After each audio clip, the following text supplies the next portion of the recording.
வணக்கம். ஜேகே செய்திகளின் பிரதான செய்திகள். முதலில் தலைப்புச் செய்திகள். ஜனாதிபதியின் புதிய பொருளாதார நிவாரண தொகுப்பு நாடாளுமன்றில் சமர்ப்பிப்பு. சிங்கிமலை காட்டில் சிக்கிய நெதர்லாந்து மாணவி பாதுகாப்பாக மீட்பு. மருந்து பொருட்கள் சிலவற்றை சட்டவிரோதமாக நாட்டிற்குள் கொண்டு வந்த 4 கைது. இவ்வாண்டின் இதுவரையான காலப்பகுதியில் வாகன விபத்துக்களினால் 600க்கும் மேற்பட்டவர்கள் உயிரிழப்பு. புத்தாண்டை முன்னிட்டு நாடு முழுவதும் விசேட போக்குவரத்து சேவைகள் நடைமுறை. மகளின் விவாகரத்தை கோலாகலமாக கொண்டாடிய நீதிபதி தொடர்பில் தகவல். 120 அடி பள்ளத்தில் விழுந்த தனது குடும்பத்தை பாதுகாப்பாக மீட்ட 12 வயது சிறுவன் தொடர்பில் தகவல். நாட்டில் நிலவும் அதிக வெப்பநிலை தொடர்பில் தீவிர எச்சரிக்கை. 2 மாதங்களில் மாத்திரம் நாட்டில் 11,000க்கும் மேற்பட்ட சிறுவர் துஷ்பிரயோகங்கள் பதிவு. சாத்தான்குளம் படுகொலை வழக்கு தொடர்பில் 9 போலீசாருக்கு மரண தண்டனை விதிப்பு. அரசாங்கத்தினால் அறிமுகப்படுத்தப்பட்டுள்ள புதிய பொருளாதார நிவாரண தொகுப்பிற்கு அமைச்சரவை அங்கீகாரம் வழங்கியுள்ளது. இதற்கமைய குறித்த நிவாரண தொகுப்பு ஜனாதிபதியினால் நாடாளுமன்றில் சமர்ப்பிக்கப்பட்டுள்ளது. இன்று நண்பகல் ஜனாதிபதி அனுரகுமார திசாநாயக்கவினால் நாடாளுமன்றில் சமர்ப்பிக்கப்பட்டுள்ளமை குறிப்பிடத்தக்கது. ஹட்டன் சிங்கிமலை வனப்பகுதியின் மலை உச்சியில் வழி தெரியாமல் தவித்துக் கொண்டிருந்த நெதர்லாந்து நாட்டு யுவதி ஒருவரை ஹட்டன் போலீஸ் நிலைய குற்றத்தடுப்பு பொறுப்பதிகாரி உள்ளிட்ட போலீஸ் குழுவினர் பாதுகாப்பாக மீட்டுள்ளனர். நெதர்லாந்தின் ஆம்ஸ்டர்டாம் பகுதியைச் சேர்ந்த 20 வயதுடைய லூனா டூகாட் எனும் யுவதி பல்கலைக்கழக மாணவி என்பதுடன் இவரே காப்பாற்றப்பட்டுள்ளார். தனது பல்கலைக்கழகத்தைச் சேர்ந்த ஏனைய மாணவர்களுடன் நாட்டிற்கு வருகை தந்து ருகுணு பல்கலைக்கழகத்துடன் இணைந்து கல்வி கற்று வருகின்றார். இதற்கிடையில் கல்விசார் ஆய்வு பணிக்காக தனது நண்பர்கள் சிலருடன் இணைந்து கடந்த சில நாட்களுக்கு முன்னர் ஹட்டன் சிங்கிமலை உச்சியை ஏறுவதற்கு சென்றுள்ளார். இதன்படி நேற்று காலை மலை உச்சியை பார்வையிடச் செல்வதாக கூறிவிட்டு வனப்பகுதிக்குள் சென்ற அவர் மீண்டும் திரும்புவதற்கான வழியை கண்டறிய முடியாமல் காட்டில் சிக்கியுள்ளார். தொடர்ந்தும் இது குறித்து உரிய அதிகாரிகளுக்கு தெரியப்படுத்தப்பட்டதை அடுத்து ஹட்டன் போலீசாருடன் இணைந்து அவரை தேடும் நடவடிக்கைகள் முன்னெடுக்கப்பட்டது. இந்நிலையில் ஹட்டன் போலீஸ் நிலைய குற்றத்தடுப்பு பிரிவின் பொறுப்பதிகாரி உள்ளிட்ட அதிகாரிகள் குழுவினர் பெரும் முயற்சிக்கு மத்தியில் சிங்கிமலை காடு ஊடாக மலை உச்சிக்கு சென்றனர். அங்கு மலை உச்சியில் உள்ள பாறை ஒன்றின் மீது அமர்ந்திருந்த அந்த யுவதியை குறித்த அதிகாரிகள் பாதுகாப்பாக மீட்டதாகவும் உணவு பானங்கள் வழங்கப்பட்டதாகவும் போலீசார் தெரிவித்துள்ளனர். சட்டவிரோதமான முறையில் நாட்டிற்கு கொண்டுவரப்பட்ட சுமார் 1 கோடி ரூபாய் பெறுமதியான மருந்து பொருட்களுடன் பெண் ஒருவர் உள்ளிட்ட 4 கைது செய்யப்பட்டுள்ளனர். விமான நிலையத்தின் பசுமை பாதையூடாக இம்மருந்து பொருட்களை கொண்டுவர முயற்சித்த போதே இன்று அதிகாலை விமான நிலைய சுங்க அதிகாரிகளால் இவர்கள் கைது செய்யப்பட்டுள்ளனர். கைது செய்யப்பட்டவர்கள் கொழும்பைச் சேர்ந்தவர்கள் எனவும் இவர்கள் இந்தியாவின் பெங்களூர் நகரில் இருந்து கட்டுநாயக்க விமான நிலையத்திற்கு வருகை தந்திருந்ததாகவும் அறிவிக்கப்பட்டுள்ளது. அத்துடன் சந்தேக நபர்கள் கொண்டு வந்த 8 பயணப்பொதிகளுக்குள் மறைத்து வைக்கப்பட்டிருந்த ஊசி மருந்துகள், மாத்திரைகள், கேப்சியூல் மருந்துகள் மற்றும் ஆயின்மெண்ட்ஸ் உள்ளிட்ட மருந்து பொருட்களை சுங்க அதிகாரிகள் கண்டெடுத்துள்ளனர். இம்மருந்து பொருட்கள் குறித்து சுங்க திணைக்களத்திற்கு தெளிவுபடுத்தப்படவில்லை என்பதுடன் சுகாதார அமைச்சு மற்றும் இலங்கை மருந்துகள் ஒழுங்குபடுத்தல் அதிகார சபையின் முறையான அனுமதியின்றி இவை நாட்டிற்கு கொண்டுவரப்பட்டதாகவும் அதிகாரிகள் தெரிவித்துள்ளனர். சம்பவம் தொடர்பில் கட்டுநாயக்க விமான நிலைய சுங்க அதிகாரிகள் மேலதிக விசாரணைகளை முன்னெடுத்தனர். இவ்வாண்டின் இதுவரையான காலப்பகுதியில் மாத்திரம் சுமார் 676 மரண விபத்துக்கள் பதிவாகியுள்ளதாக போலீஸ் போக்குவரத்து பிரிவின் பணிப்பாளர் சிரேஷ்ட போலீஸ் அத்தியட்சகர் மனோஜ் ரணகல தெரிவித்துள்ளார். வீதி விபத்துக்கள் தொடர்பில் விழிப்புணர்வை ஏற்படுத்துவதற்காக கொழும்பில் நடைபெற்ற ஊடக சந்திப்பின் போதே அவர் இதனை குறிப்பிட்டார். மரண விபத்துக்கள் ஒரு பேரழிவாக மாறியுள்ளன. அவை நாளுக்கு நாள் அதிகரிக்கின்றன. ஒப்பிட்டு பார்த்தால் மரண விபத்துக்கள் 74 அதிகரிக்கப்பட்டுள்ளது. உயிரிழந்தவர்களின் எண்ணிக்கை 80 அதிகரித்துள்ளது. வீதிகளின் தரம், கவனக்குறைவாக வாகனம் செலுத்துதல், அதிவேகம் மற்றும் மதுபோதையில் வாகனம் செலுத்துதல் ஆகியவையே இதற்கு முக்கிய காரணங்களாகும். உயிரிழப்பவர்களில் அதிகமானோர் பாதசாரிகள் என்பதுடன் ஏப்ரல் 5 வரை 230 பாதசாரிகளும் 247 மோட்டார் சைக்கிள் ஓட்டுநர்களும் உயிரிழந்துள்ளதாக போலீஸ் போக்குவரத்து பிரிவின் பணிப்பாளர் சிரேஷ்ட போலீஸ் அத்தியட்சகர் மனோஜ் ரணகல தெரிவித்துள்ளார். இதனிடையே வீதி விபத்துகளால் உயிரிழப்பவர்களில் பெரும்பாலான பெரும்பாலானவர்கள் இளைஞர்கள் என இலங்கை மருத்துவ சங்கத்தின் தலைவர் விசேட வைத்திய நிபுணர் மனில்க சுமனதிலக்க சுட்டிக்காட்டியுள்ளார். சித்திரை புத்தாண்டு பண்டிகையை முன்னிட்டு சொந்த ஊர்களுக்கு செல்லும் பொதுமக்களுக்கான விசேட பேருந்து சேவை முன்னெடுக்கப்பட்டுள்ளதாக இலங்கை போக்குவரத்து சபை அறிவித்துள்ளது. இதன்படி எதிர்வரும் 9ஆம் தேதி முதல் இப்பேருந்து சேவை நடைமுறைப்படுத்தப்படவுள்ளது. தூர இடங்களுக்காக நாளொன்றிற்கு மேலதிகமாக சுமார் 250 பேருந்துகள் வரை சேவையில் ஈடுபடுத்த திட்டமிடப்பட்டுள்ளதாக இலங்கை போக்குவரத்து சபை அறிவித்துள்ளது. இதற்கு மேலதிகமாக பயணிகளின் தேவைக்கேற்ப மேலும் பல பேருந்துகளை சேவையில் ஈடுபடுத்தவும் தயார் நிலையில் வைத்துள்ளதாக சுட்டிக்காட்டப்பட்டுள்ளது. ஏப்ரல் மாதம் 9ஆம் தேதி முதல் 13ஆம் தேதி வரை இந்த விசேட பேருந்து சேவை நடைமுறைப்படுத்தப்படும். இதேவேளை சொந்த ஊர்களுக்கு சென்ற மக்கள் மீண்டும் கொழும்பு திரும்புவதற்காக ஏப்ரல் மாதம் 17ஆம் தேதி முதல் 21ஆம் தேதி வரை விசேட பேருந்து சேவைகள் முன்னெடுக்கப்படும் என இலங்கை போக்குவரத்து சபை அறிவித்துள்ளது. இதேவேளை தேசிய போக்குவரத்து ஆணைக்குழுவும் புத்தாண்டு பண்டிகையை முன்னிட்டு சொந்த ஊர்களுக்கு செல்லும் மக்களுக்காக எதிர்வரும் 9ஆம் தேதி முதல் விசேட பேருந்து சேவையை முன்னெடுக்க திட்டமிட்டுள்ளதாக அறிவித்துள்ளது. பயணிகளின் தேவைக்கேற்ப போதுமான அளவு மேலதிக பேருந்துகளை சேவைகளில் ஈடுபடுத்த திட்டமிட்டுள்ளதாக தேசிய போக்குவரத்து ஆணைக்குழு அறிவித்துள்ளது. அத்துடன் ஏப்ரல் மாதம் 10ஆம் தேதி முதல் இலங்கை புகையிரத திணைக்களமும் புத்தாண்டு நிமித்தம் விசேட புகையிரத சேவைகளை முன்னெடுக்கவுள்ளது.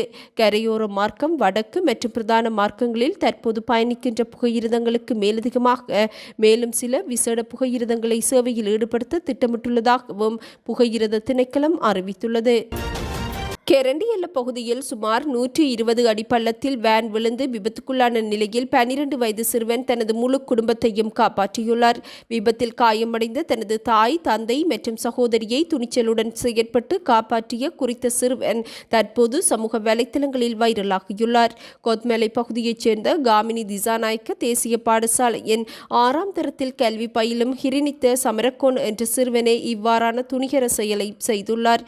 வெளிமடையில் இருந்து நுவரெலியா ஊடாக தவளந்தனை நோக்கி ஒரே குடும்பத்தைச் சேர்ந்த தாய், தந்தை, மகள், மகன் மற்றும் உறவினர்கள் ஒருவர் என பயணித்த வேன் அதிகாலை 1 மணியளவில் ரம்போடை கெரண்டியல்ல பகுதியில் வீதியை விட்டு விலகி குடை சாய்ந்தது. நள்ளிரவு நேரம் என்பதனால் வேன் பள்ளத்தில் விழுந்ததை வீதியினால் சென்றவர்கள் கவனித்திருக்கவில்லை. விபத்தின் போது வேன் நசுங்கியதில் சிறுவனின் பெற்றோர் மற்றும் சகோதரி உள்ளேயே சிக்கிக் கொண்டனர். எனினும் வேனில் இருந்து தூக்கி வீசப்பட்ட சிறுவன் நான் உங்களை காப்பாற்றுவேன் என தைரியம் கூறியுள்ளார். பின்னர் தூக்கி வீசப்பட்டிருந்த ஏனைய நபரையும் அழைத்துக் கொண்டு கடுமையான இருளில் சிரமத்திற்கு மத்தியில் மரங்களையும் கற்களையும் பற்றி கொண்டு தவழ்ந்து வீதிக்கு சென்றுள்ளார். சுமார் 120 அடி பள்ளத்தில் இருந்து வீதிக்கு சென்ற சிறுவன் அந்நேரத்தில் வீதியினால் சென்ற வாகனங்களை நிறுத்த முயற்சித்துள்ளார். இந்நிலையில் குறித்த வீதியினால் பயணித்த சிறிய ரக லொரி நிறுத்தப்பட்டதுடன் லொரியில் இருந்தவர்களிடம் விபத்து குறித்த விடயங்களை சிறுவன் விவரித்துள்ளார்.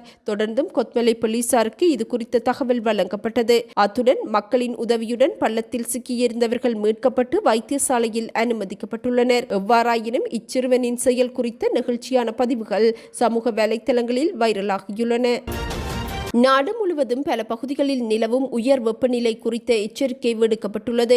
இன்று நண்பகல் 12:13 மணிக்கு தெஹிவளை, மகரகம, பன்னிப்பிட்டிய, பாதுக்க, எகலியகுட, மஸ்கெலிய மற்றும் பொத்துவில் உள்ளிட்ட பல பகுதிகளில் சூரியன் நேர் உச்சியில் இருக்கும் என வானிலை ஆய்வு மையம் அறிவித்துள்ளது. அத்துடன் வடக்கு, வடமத்திய, வடமேற்கு மற்றும் கிழக்கு மாகாணங்களின் சில பகுதிகளிலும் மொனராகலை மற்றும் ஹமாந்தோட்டை மாவட்டங்களிலும் கவனம் தேவைப்படும் அளவிலான வெப்பம் நிலவுவதாகவும் வானிலை ஆய்வு மையம் அறிவித்துள்ளது.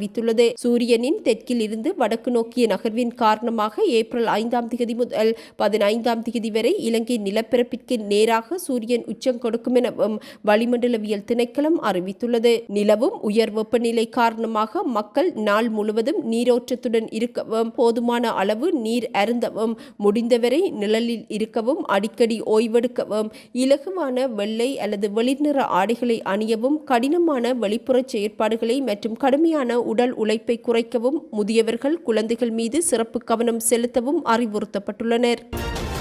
அரசாங்கம் முன்னறிவித்தலின்றி திருட்டுத்தனமாக மின்சாரம் மற்றும் நீர்வட்டுக்களை அமுல்படுத்தி வருவதாக நாடாளுமன்ற உறுப்பினர் முஜிபுர் ரஹ்மான் சபையில் பகிரங்க குற்றச்சாட்டுக்களை முன்வைத்துள்ளார். நாடாளுமன்றில் இடம்பெற்ற வாய்மூல கேள்வி நேரத்தின் போதே அவர் இதனை குறிப்பிட்டார். தரம் குறைந்த நிலக்கரி பயன்பாடு காரணமாக நுரைச்சோலை அனல் மின் நிலையத்தின் செயற்திறன் பாரியளவில் குறைவடைந்துள்ளது. இதன் விளைவாக மின் உற்பத்திக்காக டீசலை அதிகளவில் பயன்படுத்த வேண்டிய கட்டாயம் ஏற்பட்டுள்ளது. இதன் காரணமாக கடந்த ஏப்ரல் 4 தேதியிலிருந்து நாடு தழுவிய ரீதியில் பல்வேறு பகுதிகளில் அரை மணி நேரம் முதல் 1 மணி நேரம் வரை முன் அறிவித்தலின்றி மின்சாரம் துண்டிக்கப்படுகின்றது. அரசாங்கம் ஏன் இது குறித்து மக்களுக்கு முன்கூட்டியே அறிவிக்கவில்லை? மின் துண்டிப்பு மாத்திரமன்றி நீர் விநியோகமும் பாரியளவில் பாதிக்கப்பட்டுள்ளது. குறிப்பாக கொழும்பு மாவட்டத்தின் சில பகுதிகளில் 24 மணி நேரமும் நீர் விநியோக தடைப்பட்டுள்ளது. இது மக்களுக்கு பெரும் அசௌகரியத்தை ஏற்படுத்தியுள்ளது. நுரைச்சோலை அனல் மின் நிலையத்தின் இழப்புகளை ஈடு செய்யும் நோக்கில் மக்களை அரசாங்கம் வேண்டுமென்றே நெருக்கடிக்குள் தள்ளுவதாகவும் இவ்வாறான திருட்டுத்தனமான மின் மற்றும் நீர் வெட்டுக்கள் உடனடியாக நிறுத்தப்பட வேண்டுமெனவும் நாடாளுமன்ற உறுப்பினர் முஜிபுர் ரஹ்மான் வலியுறுத்தியுள்ளார். நாட்டில் சிறுவர்களுக்கு எதிரான வன்கொடுமைகள் மற்றும் உடல் ரீதியான தண்டனைகள் தொடர்பாக இவ்வருடம் பிப்ரவரி 28 வரை 11,409 முறைப்பாடுகள் கிடைக்கப்பெற்றுள்ளதாக தேசிய சிறுவர் பாதுகாப்பு அதிகார சபை அறிவித்துள்ளது. மொத்தமாக 10,455 முறைப்பாடுகள் பதிவானதாகவும் இதில் 2,099 முறைப்பாடுகள் சிறுவர்களுக்கு எதிரான கொடூரமான நடத்தைகள் எனவும் சுட்டிக்காட்டப்பட்டுள்ளது. 2026 ஆண்டின் முதல் 2 மாதங்களிலேயே முறைப்பாடுகளின் எண்ணிக்கை 11,000 கடந்துள்ளது. சிறுவர்களுக்கு எதிரான உடல் ரீதியான தண்டனையை தடுக்கும் நோக்கில் தண்டனை சட்டக்கோவையில் பின்வரும் மாற்றங்களை செய்ய அதிகார சபை பரிந்துரைத்துள்ளது. இதன்படி சிறுவர்கள் தொடர்பான உடல் ரீதியான தண்டனை என்னும் புதிய ஏற்பாடு அறிமுகப்படுத்தப்படவுள்ளது. அத்துடன் தண்டனை என்ற பெயரில் சிறுவர்களுக்கு வலியை ஏற்படுத்துவது அல்லது அவர்களை அவமானப்படுத்துவது முற்றாக தடை செய்யப்படும். இத்தகைய குற்றங்களில் ஈடுபடுபவர்களுக்கு 6 மாதங்கள் வரை சிறை தண்டனை அல்லது 10,000 ரூபாய் அபராதம் விதிக்கப்படலாம். காயம் ஏற்படுத்துவது தொடர்பான தண்டனை சட்டத்தின் 314 மற்றும் 316 பிரிவுகளில் திருத்தங்கள் பரிந்துரைக்கப்பட்டுள்ளதாகவும் அதிகார சபையின் சட்டத்துறை தலைவர் பிரதீகா சகலசூரிய தெரிவித்துள்ளார். சிறுவர்கள் சம்பந்தப்பட்ட வழக்குகளில் குறிப்பாக கடுமையான காயம் ஏற்பட்டால் 2 ஆண்டுகள் முதல் 10 ஆண்டுகள் வரை சிறை தண்டனைகள் வழங்கப்படலாம் எனவும் அவர் குறிப்பிட்டுள்ளார். சட்டக்கோவையின் 308A பிரிவில் விருப்பத்துடன் என்ற சொல்லுக்கு பதிலாக திட்டமிட்டு என்ற சொல் சேர்க்கப்படவுள்ளது. இதன் மூலம் குற்றவாளிகள் தப்பிப்பதற்கான ஓட்டைகள் அடைக்கப்படும். சிறுவர் துஷ்பிரயோகம் அல்லது உடல் ரீதியான தண்டனைகள் குறித்து பொதுமக்கள் எந்நேரமும் 1929 என்ற கட்டணமில்லா தொலைபேசி இலக்கத்திற்கு தொடர்பு கொண்டு முறைப்பாடுகளை வழங்க முடியும் எனவும் அதிகார சபையின் திட்டமிடல் மற்றும் தகவல் பணிப்பாளர் ஷனிகா மலல்கொட தெரிவித்துள்ளார். தமிழகத்தின் தூத்துக்குடி மாவட்டம் சாத்தான்குளம் பகுதியில் தந்தை மற்றும் மகன் போலீசாரின் சித்திரவதைக்கு உள்ளாகி உயிரிழந்த வழக்கில் குற்றவாளிகளாக அடையாளம் காணப்பட்ட 9 போலீசாருக்கு மரண தண்டனை விதித்து மதுரை மாவட்ட நீதிமன்றம் தீர்ப்பளித்துள்ளது. 2020 ஆண்டு கொரோனா ஊரடங்கு அமலில் இருந்தபோது வர்த்தகர்களான ஜெயராஜ் மற்றும் அவரது மகன் ஃபெனிக்ஸ் ஆகியோர் விசாரணைக்காக போலீஸ் நிலையத்திற்கு அழைத்துச் செல்லப்பட்டு அங்கு வைத்து மிக கொடூரமான முறையில் சித்திரவதைக்கு உள்ளாக்கப்பட்டனர். இச்சம்பவம் படுகாயமடைந்த தந்தை மற்றும் மகன் இருவரும் அடுத்தடுத்து சிகிச்சை பலனின்றி உயிரிழந்திருந்தனர். இந்நிலையில் இந்த வழக்கை விசாரித்த மதுரை நீதிமன்ற நீதிபதிகள் ஆயத்தின் நீதிபதி முத்துக்குமரன் சட்டத்தை பாதுகாக்க வேண்டியவர்களே வேலியை பயிரை மேய்வது போல் அதிகாரத்தை துஷ்பிரயோகம் செய்துள்ளதாக கடுமையாக சாடினார். தந்தை முன்னிலையில் மகனையும் மகன் முன்னிலையில் தந்தையும் வைத்து இரக்கமின்றி தாக்கியதை சாதாரண குற்றமாக கருத முடியாது என குறிப்பிட்ட நீதிபதி இவ்வாறான கொடூரங்களில் ஈடுபடும் ஏனைய அதிகாரிகளுக்கு அச்சத்தை ஏற்படுத்தும் வகையில் மரண தண்டனையை பொருத்தமானது என தீர்ப்பளித்தார். இதன்படி முன்னாள் போலீஸ் பரிசோதகர் ஸ்ரீதர் உட்பட 9 போலீசாருக்கும் மரண தண்டனை விதிக்கப்பட்டதுடன் ஸ்ரீதருக்கு 15 லட்சம் ரூபாய் அபராதமும் விதிக்கப்பட்டுள்ளதாக இந்திய ஊடகங்கள் செய்தி வெளியிட்டுள்ளன. அட்டமிஸ் 2 திட்டத்தில் இணைந்துள்ள விண்வெளி வீரர்கள் மனித வரலாற்றில் பூமியிலிருந்து விண்வெளிக்கு சென்ற அதிகூடிய தூரத்தை கடந்து புதிய உலக சாதனை படைத்துள்ளனர்.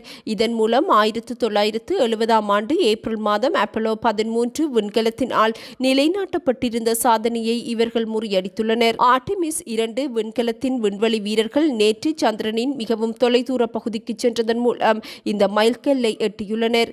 இவர்கள் பூமியிலிருந்து 2,52,752 மைல்கள் தொலைவிற்கு பயணித்துள்ளதாக அறிவிக்கப்பட்டுள்ளது.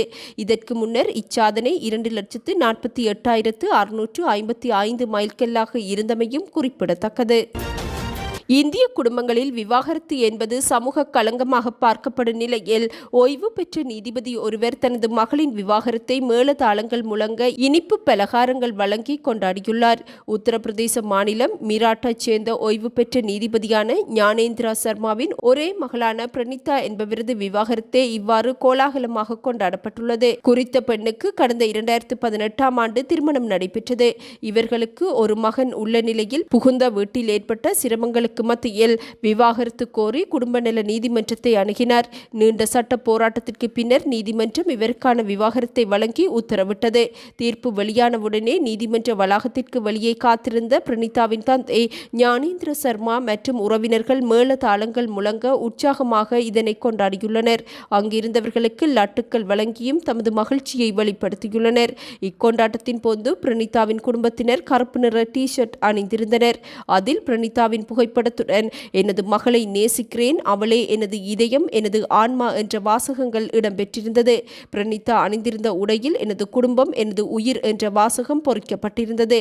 இது குறித்து கருத்துரைத்துள்ள பிரணீதா, இது போன்ற கடினமான காலங்களில் தோள் கொடுக்கும் குடும்பம் எனக்கு கிடைத்ததை போன்று அனைவருக்கும் கிடைக்க வேண்டும் என தெரிவித்துள்ளார். இத்துடன் இன்று எமது பிரதான செய்திகள் நிறைவடைகின்றன. நமது அடுத்த பிரதான செய்திகளை நாளை எதிர்பாருங்கள். வணக்கம்.